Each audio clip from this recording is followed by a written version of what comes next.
जय हिंद फ्रेंड, हिंदी और प्राइड में आप सभी का स्वागत है। यहाँ पे देखिए हम आलोचना विधा पे क्लास कर रहे थे। प्रीवियस की क्लासेस में हमने जो प्रमुख आलोचक थे उन पर एक-एक करके क्लास लिया था। लेकिन सबसे पहले मुझे ये क्लास लेना चाहिए था कि इसका जो अ, आलोचना विधा है उसका क्लासिफिकेशन। पर कोई बात नहीं, अभी जो मैंने क्लासेस आपको करवाए थे वो क्योंकि बहुत महत्वपूर्ण आलोचक है और उनकी रचनाएँ भी बहुत महत्वपूर्ण है, तो मैंने उसी दृष्टि से क्लास को रखा था। लेकिन आज जो हम क्लास करने वाले हैं, इसमें आप हिंदी आलोचना का उद्भव और विकास और उसकी जो यात्रा रही है, यानी जैसे शुक्ल जी केंद्र में हैं, तो शुक्ल पूर्व की बात करें या शुक्ल पश्चात की बात करें, तो ये जो यात्रा है, आज हम उस पर चर्चा करने वाले हैं। देखिए, भारतेंदु युग से लेके शुक्लोत्तर युग तक यानी नई समीक्षा तक जो आलोचना की यात्रा है, उसमें यदि हम बात करें तो आलोचना के क्षेत्र में 3 युग आए। 3 युग में जब हम सबसे पहले युग की बात करें तो शुक्ल पूर्व युग और शुक्ल पूर्व युग की बात करते हैं तो इसमें भी अगर आप देखें तो शुक्ल पूर्व युग में एक तरफ भारतेंदु युग और भारतेंदु युग के साथ ही अगर देखेंगे तो यहाँ पे द्विवेदी युग, ये 2 युग जो है शुक्ल पूर्व युग में आते हैं। और एक तरीके से कह सकते हैं कि जो भारतेंदु युग था वो जितनी भी विधाएं थी उसमें आप कह सकते हैं कि उसको बिल्कुल शुरुआती दौर में वो योगदान भारतेंदु जी के द्वारा दिया गया, तो एक तरीके से वो प्रयोग काल है किसी भी चीज़ का, उत्कर्ष काल नहीं कह सकते क्योंकि उस दौर में खड़ी बोली प्रतिष्ठित हुआ है और हिंदी में तमाम जो विधाएं हैं वो अपने शुरुआती दौर में हैं। तो ये शुक्ल पूर्व काल में भारतेंदु और द्विवेदी युग में जो भी आलोचना की कृतियाँ आई हैं वो उतनी परिपक्व नहीं है, लेकिन ये है कि शुरुआत हो गया है। दूसरा काल है शुक्ल युगीन और शुक्ल युगीन में खुद शुक्ल जी आचार्य शुक्ल को एक तरीके से आलोचना विधा में आप देखते हैं कि उसके नायक के तौर पे हैं। और इसके बाद शुक्लोत्तर युग, शुक्लोत्तर युग भी अपने आप में उत्कर्ष काल है। इसमें आप तमाम देखेंगे अलग अलग रूप में हमें समीक्षा देखने को मिलता है, मार्क्सवादी चेतना के साथ और अलग अलग फिर नई समीक्षा तो अलग ही रूप में। तो शुक्लोत्तर युग तो आलोचना के क्षेत्र में अगर कहें उत्कर्ष काल है। अब हम बात करें कि जो आलोचना का वास्तविक सूत्र है वो देखा जाए तो सूत्र मतलब कि कोई चीज़ शुरू कैसे हो रहा है, तो भारतेंदु जी क्योंकि शुक्ल पूर्व में जब आप आएंगे तो भारतेंदु जी जो है इन्होंने एक कृति लिखा, भारतेंदु कृत इनका रचना का नाम है नाटक, लेकिन ये नाटक नहीं है। तो इन्होंने भारतेंदु कृत जो नाटक लिखा गया 1883 ईस्वी, 60 पृष्ठों का ये एक विस्तृत निबंध है, इसलिए हमें ये ध्यान रखना क्योंकि ये गलती हो सकती है, नाटक से हमें लगेगा ये नाटक है, लेकिन नहीं, भारतेंदु कृत जो ये नाटक है ये दरअसल ये निबंध है। और अगर इसकी प्रकृति की भी बात की जाए तो ये शास्त्रीय विवेचन इसमें किया गया है, इतिहास की बात की गई है और यहीं से कह सकते हैं कि व्यवहारिक समीक्षा की शुरुआत होती है। तो आलोचना में भी देखेंगे तो आलोचना की जो आलोचना के तरीके हैं उसमें जैसे व्यवहारिक आलोचना होता है, सैद्धांतिक आलोचना होता है, तो हम व्यवहारिक और सैद्धांतिक पढ़ते हैं। इनके अलावा तुलनात्मक आलोचना होता है, तो ये आलोचना के अलग अलग प्रकार हैं। तो इसमें व्यवहारिक आलोचना में 1883 भारतेंदु कृत नाटक से शुरू होता है। अब थोड़ी सी भारतेंदु युगीन अगर आलोचना की विशेषताओं की बात करें तो इस समय जो थे जो आलोचना केंद्र में आया उसमें अगर कहा जाए तो इसमें आपको जो आलोचना देखने को मिलता था एक तरीके से शास्त्रीय आलोचना जो है उसकी प्रधानता देखने को मिलती है। इसके अलावा देखें तो मौलिक चिंतन उस रूप में हमें देखने को नहीं मिलता जो बाद के युगों में देखने को मिलेगा, जो शुक्ल जी के द्वारा जब आलोचना में एक तरीके से लेखन किया जाता है तो मिलता है। जो भी चीज़ें लिखी गई या तो वो बहुत ज़्यादा उपयोगितावादी दृष्टि से लिखा गया या उपयोगितावादी के अलावा जो है जो भी आलोचना लिखा गया उसके केंद्र में रहा रसवादी दृष्टि। तो इस तरीके से कोई मौलिक चिंतन नहीं, उस तरीके से जो भी इस युग में लिखा गया आलोचनात्मक लेख के तरीके से लिखा गया और कोई वैसे आलोचना की बहुत ज़्यादा कोई खास पुस्तक नहीं देखने को मिलता है। तो एक तरीके से अगर हम कहें कि भारतेंदु जी किस प्रकार के आलोचक हैं, तो भारतेंदु जी की बात करें तो ये रसवादी आलोचक के तौर पे हैं। और बाबू गुलाब राय ने इनको यानी भारतेंदु जी को किसने, बाबू गुलाब राय ने बाबू गुलाब राय ने भारतेंदु जी को हिंदी का प्रथम आलोचक भी माना है। तो ये हमें पता होना चाहिए कि किसने किसको माना है। बाबू गुलाब राय ने भारतेंदु जी को हिंदी का प्रथम आलोचक माना है, ये पता होना चाहिए। बाकी नाटक 1883 एक तरीके से ये क्या है, एक सैद्धांतिक आलोचनात्मक रचना या निबंध के तौर पे 60 पृष्ठों में एक लेख है शास्त्रीय पद्धति का अनुसरण करते हुए। इसके बाद यदि कहें कि शुक्ल जी का ही आलोचना को लेके ये है कि साहित्य जीवन की व्याख्या है तथा आलोचना जो है वो साहित्य की व्याख्या है। ये शुक्ल जी का कोटेशन है। आलोचना के भेद की बात करें तो आलोचना सैद्धांतिक आलोचना, ऐतिहासिक सांस्कृतिक आलोचना होता है, मार्क्सवादी दृष्टि से आलोचना, प्रभाववादी। अभी इसमें आप देखेंगे मार्क्सवादी में अलग राइटर को आपने पढ़ा होगा, प्रभाववादी में आपने अलग आलोचना आलोचक के नाम पढ़े होंगे। जैसे मनोविश्लेषणवादी में आप अज्ञेय, जयमिंद, एलाचंद जोशी को पढ़ते हैं। मार्क्सवादी में आप देखें तो उसमें आपने मार्क्सवादी दृष्टि में रामविलास शर्मा को, नामवर जी को, प्रकाश चंद्र गुप्त को पढ़ा। प्रभाववादी में शांति द्विवेदी को पढ़ा। तो ये अलग अलग आलोचना के भेद हैं जिनमें लिखा गया है उसको, उस परिपाटी को ध्यान में रखते हुए। तो उसमें यहाँ पे आप देखिए ये जितने भी हैं वो आलोचना के भेद करके हैं। नेट पेन कहाँ रख दिया है ना। हाँ, तो इसके अलावा देखिए रसवादी आलोचक के तौर पे आप जैसे डॉक्टर नगेंद्र को देखते हैं, है ना। और व्याख्यात्मक, शास्त्रीय, रसवादी, चरित्रमूलक, स्वतंत्र, नई समीक्षा, निर्णयात्मक, ये अलग अलग हो गए। सभी आलोचना के ही जितने भी हैं आलोचना के भेद हैं। अब यहाँ पे देखिए भारतेंदु युग में तो कौन से महत्वपूर्ण 3 लेखक हैं जिनसे भारतेंदु युग का त्रयी बनता है। उसमें एक तो भारतेंदु हरिश्चंद्र है, दूसरे बद्रीनारायण चौधरी प्रेमगन है, तीसरे बालकृष्ण भट्ट हैं। भारतेंदु हरिश्चंद्र जी का देखें तो व्यवहारिक और सैद्धांतिक आलोचना का श्रीकरण इसे करते हैं। बद्रीनारायण चौधरी प्रेमगन, इन्होंने आनंद कादम्बरी पत्रिका लिखा, यहाँ से इनका शुरू होता है। और बहुत प्रसिद्ध पत्रिका आनंद कादम्बरी, और हिंदी प्रदीप से बालकृष्ण भट्ट की यात्रा शुरू होती है, जो कि 1886 ईस्वी में इन्होंने लाला श्रीनिवास दास जो है उनका नाटक है संयोगिता स्वयंवर। तो 1886 में श्रीनिवास दास के संयोगिता स्वयंवर की आलोचना की थी बालकृष्ण भट्ट ने। तो हमने अभी भारतेंदु हरिश्चंद्र जी का देख लिया कि कैसे इन्होंने 1883 में कौन सा नाटक निबंध लिखा, वहां से इनका जो है आलोचना शुरू हो जाता है। बाकी प्रेमघन की बात करें तो ये भी एक शास्त्रीय आलोचक के तौर पे जाने जाते हैं, और इनके आलोचनात्मक लेखों में आनंद कादम्बरी में प्रकाशित हुआ। और इन्होंने बाबू गदाधर द्वारा जो बांग्ला भाषा में रचित उपन्यास बंग विजेता है, यहाँ पे देखिए प्रेमघन का एक काम ये भी है कि प्रेमगन के द्वारा क्या किया गया था, प्रेमगन द्वारा जो है बाबू गदाधर द्वारा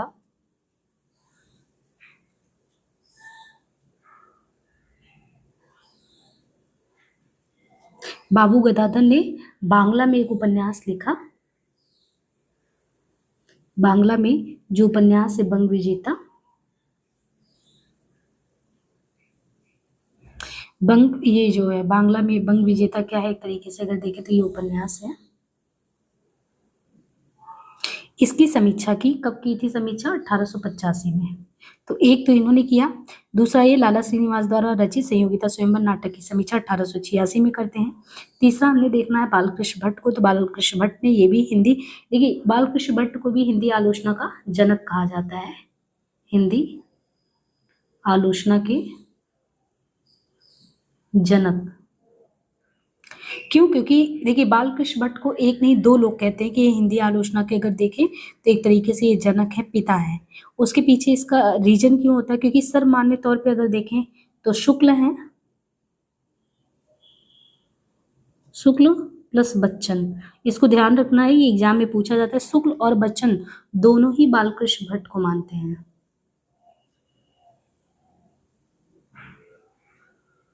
आलोचना का जनक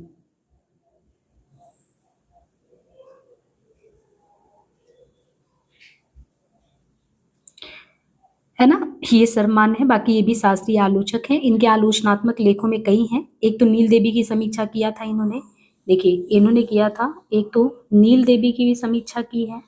नील देवी के अलावा इन्होंने, नील देवी की समीक्षा इन्होंने 1885 में की है। इनके अलावा इन्होंने परीक्षा गुरु की भी समीक्षा की थी, और परीक्षा गुरु की समीक्षा कब इन्होंने किया था, 1885 में। और 85 में ही एक वेदों की भी समीक्षा की, वो भी 1885 में। हिंदी प्रदीप में ये सब प्रकाशित था। और सबसे ज्यादा जो बहुत अहम रोल निभाया है वो सच्ची समालोचना,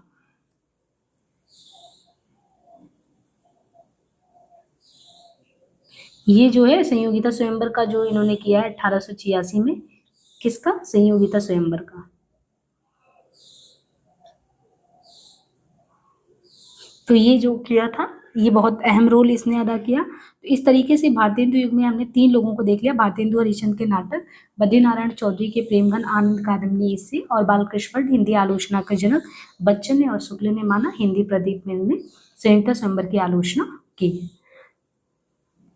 ये जो आलोचक थे भारतेंदु युग में, तो जो भारतेंदु युग में विकसित जो आलोचना पद्धति है, उसमें देखें तो ये लोग सैद्धांतिक आलोचना करते हैं। और सैद्धांतिक आलोचना में किया क्या जाता है, तो आप जब रीतिकाल पढ़ते तो रीतिकाल में भी देखिए जो राजाश्रित कवि थे, वो अपने जो कवि जिनके दरबार में वो रहते थे, उन्हीं के लिए लोगों ने संस्कृत साहित्य के जो ग्रंथ थे वहाँ पे, काव्य शास्त्रीय ग्रंथ जो थे, उनका ही सरल रूप में इनके सामने वो प्रस्तुत करते, क्योंकि उनकी रुचि, उनके राजाओं की रुचि थी संस्कृत साहित्य शास्त्र को सरल भाषा में समझने की। तो उसी क्रम में जो रीतिकालीन लक्षण ग्रंथों की परंपरा में सैद्धांतिक आलोचना को लिखा गया, इसमें प्रताप नारायण सिंह कृत रस कुसुमाकर 1894 में आता है। तो भारतेंदु युग में जो विकसित सैद्धांतिक आलोचना है ये है। और गद्य में रची जो आलोचना है ब्रज में या खड़ी बोली गद्य में, तो उसमें कवि प्रिया, रसिक प्रिया, बिहारी ससेन की टीकाएं हैं। इतिहास ग्रंथों में देखें तो शिव सिंह सेंगर के शिव सिंह सरोज 1878, ग्रियर्सन का द मॉडर्न वर्नाकुलर लिटरेचर 1889, भी ये सभी हैं। दूसरा, अब हम द्विवेदी युग की बात करें तो द्विवेदी युग में, द्विवेदी युग आलोचना की अगर एक बार विशेषताओं की बात करें, इसके बाद हम द्विवेदी युग में जो यहाँ लेखक और उनकी रचनाएं आती हैं उनको देखते हैं। देखिए द्विवेदी युग की आलोचना की बात, आलोचना की विशेषताओं की बात करें तो आपको द्विवेदी युग में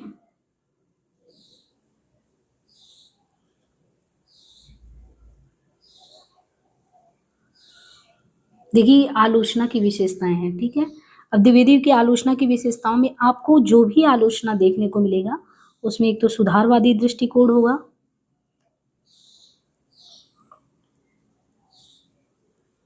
एक तो इसमें सुधारवादी दृष्टिकोण होगा, दूसरा इसमें शास्त्रीय आलोचना,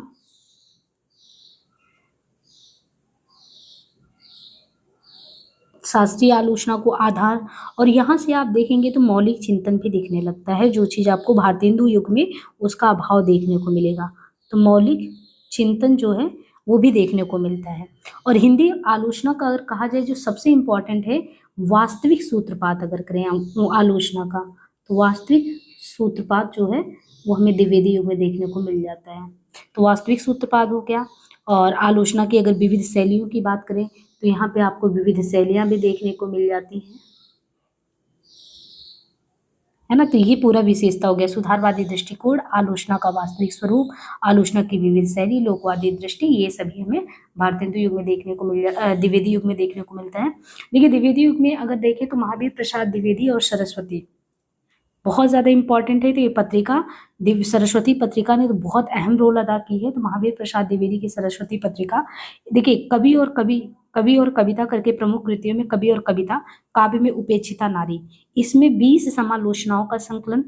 डॉक्टर श्याम सुंदर दास ये तुलसी और भारतेंदु पर जो है, डॉक्टर श्याम सुंदर दास जो है तुलसी और भारतेंदु पर गवेषणात्मक आलोचना द्वारा स्थापित नए मापदंड। तो एक आलोचना का ये भी पद्धति, गवेषणात्मक आलोचना श्याम सुंदर दास ने तुलसी और भारतेंदु पर किया। हिंदी नवरत्न 1910 ईस्वी में किया गया। और इनके अलावा जो है अगर देखें तो लाला भगवान दीन, देव और बिहारी पर तुलनात्मक, तो आलोचना में एक तरीका ये भी है तुलनात्मक आलोचना। और लाला भगवान दीन का आपको देव और बिहारी करके, देव और बिहारी, इस पर तुलनात्मक आलोचना देखने को मिलता है। तो उधर हो गया कवि और कविता, काव्य में उपेक्षिता नारी, यहाँ श्याम सुंदर दास का मिश्र बंधु हिंदी नवरत्न 1910, लाला भगवान दीन का देव और बिहारी पर तुलनात्मक आलोचना, ये हमें द्विवेदी युग में देखने को मिलता है। बाकी महावीर प्रसाद द्विवेदी देखें तो एक लोकवादी आलोचक के तौर पे आते हैं और इनकी बहुत सारी रचनाएं हैं। अगर हम देखें नैसच्चरी चर्चा 1899 में, कालिदास की आलोचना ये करते हैं। हिंदी कालिदास की आलोचना करके इनका हिंदी में आलोचना संबंधी प्रथम पुस्तक रहता है महावीर प्रसाद द्विवेदी का। इसके अलावा रसज्ञ रंजन, साहित्य संदर्भ, साहित्यालाप, समालोचना, कालिदास की निरंकुशता, संपत्ति शास्त्र, ये बहुत सारी अन्य रचनाएं इनकी हैं। देखिए इसके बाद युगांतरकारी दौर तब आता है जब शुक्ल जी का पदार्पण होता है और आचार्य रामचंद्र शुक्ल का आगमन एक तरीके से हिंदी आलोचना की संबंध में अगर देखें तो क्षेत्र में एक मील का पत्थर है। तो वो चिंतन प्रधान और व्यवहारिक दोनों ही आलोचना से जो है हिंदी जगत को एक तरीके से अपना योगदान देते हैं। तो उनका सैद्धांतिक और व्यवहारिक दोनों पक्षों का अभूतपूर्व समन्वय देखने को मिलता है। शुक्ल जी के अगर देखें तो जो प्रमुख रचनाएं हुए थे, जो शुक्ल जी वाले जो हमने वीडियो किए थे तो उसमें कंप्लीट हो गया था उनका। लेकिन हिंदी साहित्य का इतिहास 1929 में रहस्यवाद की अवधारणा, चिंतामणि निबंध संग्रह, अभिव्यंजनावाद या जायसी सूर तुलसी पर की गई इनकी प्रसिद्ध रस मीमांसा करके, ये कुछ इंपॉर्टेंट ही है। बाकी शुक्ल युग में छायावादी कवियों का भी योगदान रहा, जैसे पंत का, तो पंत पल्लव का प्रवेश करके, प्रसाद का बहुत इंपॉर्टेंट है काव्य कला और अन्य निबंध करके, महादेवी वर्मा छायावादी आलोचना दृष्टि को सुचिंतित आधार देती है, निराला काव्य का सैद्धांतिक विवेचन। तो इन कवियों ने भी आलोचना के क्षेत्र में अपना योगदान दिया। शुक्लोत्तर के समय में आप देखेंगे तो इस युग में शुक्ल जैसा कोई दूसरा महारथी आलोचक तो नहीं हुआ, पर इसमें 3 लोगों का नाम शुक्लोत्तर युग में आता है जिनको आपको बहुत जरूरी है, उनको ध्यान रखना चाहिए। वो महान प्रतिभा के आलोचकों का उदय हुआ। देखिए उसमें कौन कौन थे जो 3 लोगों का शुक्लोत्तर युग में हुआ है, तो छायावादी, स्वच्छंदतावादी, रसवादी, आध्यात्मवादी समीक्षक के तौर पे आप ये देखिए कि इन्होंने एक तरीके से हमने बहुत विस्तार से नंद दुलारी वाजपेयी पे भी चर्चा की है। तो इसमें बृहत्त्रयी में इन्होंने जो घोषणा की है वो 3 लोग कौन कौन से हैं। 1931 बृहत्त्रयी की घोषणा होती है। बृहत्त्रयी में प्रसाद, जिनको मानवीय भूमि और कल्पना, पंथ के लिए, और निराला की बुद्धि, बुद्धत्व का समन्वय। इस तरीके से अगर आप देखें तो 1931 में शुक्लोत्तर युग में आते हैं, जिनमें विशेष तौर पे आपको विशेषतः छायावादी, रसवादी, आध्यात्मवादी, स्वच्छंदतावादी, इतने मिले जुले स्वरूप में इनकी समीक्षा दृश्य देखने को मिलता है। तो आपको ये तीनों लोगों के त्रिकोण को बृहत्त्रयी के तौर पे ध्यान रखना, और ये शुक्लोत्तर युग में आते हैं। इसके बाद अगर देखें हजारी प्रसाद बनाम डॉक्टर नगेन, तो दृष्टिकोण अगर आप देखेंगे तो डॉक्टर नगेन का रसवादी आलोचक है। हजारी प्रसाद द्विवेदी पे और डॉक्टर नगेन पे हमने विस्तार से क्लास पहले ही कर लिया था। तो हजारी प्रसाद द्विवेदी की जो आलोचना की पद्धति वो ऐतिहासिक और मानवतावादी पद्धति है, और इनका क्या डॉक्टर नगेन का रसवादी आलोचक है। इन्होंने हिंदी साहित्य का आदिकाल कबीर, बिहारी की रीति सिद्धता या सूर तुलसी, प्रेमचंद का आकलन किया मानवतावादी दृष्टि से। वहीं डॉक्टर नगेन की बात करें तो इन्होंने छायावाद को स्थूल के प्रति सोच का विद्रोह कहा है। इनकी प्रमुख कृतियों में उर्वशी, रस सिद्धांत, भारतीय काव्यशास्त्र की भूमिका, ये सभी रही हैं। और क्या चीज़ हिंदी आलोचना की अगर बहुत सारी धाराएं इसके बाद आपको देखने को मिले, तो नई समीक्षा। अब जैसे नई समीक्षा है इस दौर में, यानी शुक्लोत्तर युग के बाद आप देखिए नई समीक्षा, उसमें जो लेखक है नामवर सिंह है, अज्ञे हैं, शाही है, रामस्वरूप चतुर्वेदी है। मनोवैज्ञानिक में रविन्द्रनाथ श्रीवास्तव, मार्क्सवादी में रामविलास शर्मा, नामवर सिंह, प्रकाश चंद्र गुप्त, व्यक्तिवादी में अज्ञे हैं, धर्मवीर भारती हैं, लक्ष्मीकांत वर्मा। इनके अलावा मनोविश्लेषण में लाचन जोशी, देवराज उपाध्याय, सैद्धांतिक में रामदहीन मिश्र, भगीरथ मिश्र, नकेनवादी कवि, ये सभी लोग रहे। तो कुल मिला के आप देखिए तो शुक्ल पूर्व युग जो है उसमें भारतेंदु त्रयी में महावीर प्रसाद द्विवेदी, ये सभी थे। बालकृष्ण भट्ट थे। शुक्ल युगीन में शुक्ल छायावादी कवि। इसके बाद जो शुक्लोत्तर युग है उसमें हजारी प्रसाद द्विवेदी, वाजपेयी, नगेंद्र व बहुविध धाराएं निकल के आई। तो इस तरीके से आप देखेंगे कि आलोचना विधा आगे चला है। अब इसमें इनके अलावा अगर देखेंगे तो एक एक लेखक को हम बहुत विस्तार से करेंगे, जैसे भारतेंदु युग के जितने भी आलोचक उनकी जो रचनाएं हैं, द्विवेदी युग के जो आलोचक हैं उनकी रचनाएं हैं, तो जितनी भी इनकी रचनाएं हैं वो ऐसे कवर हो जाएंगी। इसलिए हम इसमें सिर्फ इंट्रोडक्टरी बनाए थे क्लास को, तो इसलिए हम अलग अलग लेखकों की रचनाओं को नहीं करा रहे हैं, क्योंकि वो अब जो क्लास आएगा उसमें आपको शुक्ल पूर्व 2 से 3 क्लास आएगा जिसमें सारे राइटर कवर हो जाएंगे, फिर शुक्लोत्तर और शुक्लयुगीन। तो इस तरीके से पूरा आपका आलोचना विधा खत्म हो जाएगा। मुझे उम्मीद है बहुत अच्छे से आपको चीज़ें समझ में आ रही होगी। आज के लिए इतना ही, धन्यवाद।